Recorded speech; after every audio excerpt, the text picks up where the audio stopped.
മണിപ്പൂരിൽ സുരക്ഷാ സേനയ്ക്ക് നേരെ ആക്രമണം. 2 അസം റൈഫിൾസ് ജവാന്മാർ കൊല്ലപ്പെട്ടു, 4 പേർക്ക് പരിക്കേറ്റു. വിവരങ്ങളുമായി ശരത് ലാലാണ് ചേരുന്നത്. ശരത് ലാൽ, ആരാണ് ആക്രമണത്തിന് പിന്നിൽ? സ്വാതി, ഇത് സംബന്ധിച്ച് വ്യക്തമായ യാതൊരുവിധ സൂചനയും അല്ലെങ്കിൽ അതൊരു പത്രക്കുറിപ്പും ആർമിയുടെ ഭാഗത്ത്, ആസാം റൈഫിൾസിന്റെ ഭാഗത്ത് വന്നിട്ടില്ല. കാരണം 20 അംഗ തീവ്രവാദി സംഘം തങ്ങൾക്കെതിരെ വെടിവെച്ചു എന്ന് മാത്രമാണ്, 20 മുതൽ 35 റൗണ്ടോളം വെടിവെച്ചു എന്ന് മാത്രമാണ് ഇപ്പോൾ ആസാം റൈഫിൾസ് വ്യക്തമാക്കുന്നത്.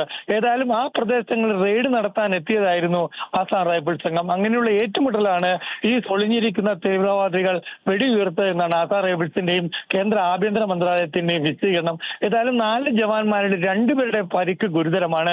ഇവരെ കൂടുതൽ ചികിത്സക്കായിട്ട് കൊൽക്കത്തയിലേക്ക് ഷിഫ്റ്റ് ചെയ്തിട്ടുണ്ട്. ഏതായാലും ഈ സ്ഥലത്ത് ഡ്രോൺ അടക്കമുള്ള പരിശോധന ഇപ്പോഴും ആസാം റൈഫിൾസ് തുടരുകയാണെന്ന് ലഭിക്കുന്നത്. പ്രധാനമന്ത്രി പോയ ശേഷം മണിപ്പൂരിൽ ഉണ്ടാവുന്ന വളരെ പ്രധാനപ്പെട്ട ഒരു സംഭവമായിട്ട് ഇതിനെ കണക്ക് കൂട്ടുന്നത് കേന്ദ്ര ആഭ്യന്തര മന്ത്രാലയം. കാരണം പ്രധാനമന്ത്രിയുടെ ഹെലികോപ്റ്റർ പോവാത്ത പ്രധാനമന്ത്രി റോഡ് മാർഗം വന്ന വിഷ്ണുപൂർ വഴി വന്ന ഈ സ്ഥലത്താണ് ഇപ്പോൾ ഇത്തരം ഒരു സംഭവം ഉണ്ടായിരിക്കുന്നത് എന്നതാണ് ഏറ്റവും വലിയ ഒരു പ്രധാനമായ ഒരു പ്രശ്നമായി ഉയർന്നിരിക്കുന്നത്. തീവ്രവാദികൾ കൊണ്ടുള്ള തിരച്ചിൽ, സ്വാതി, ഇപ്പോഴും തുടരുകയാണ്. ശരി.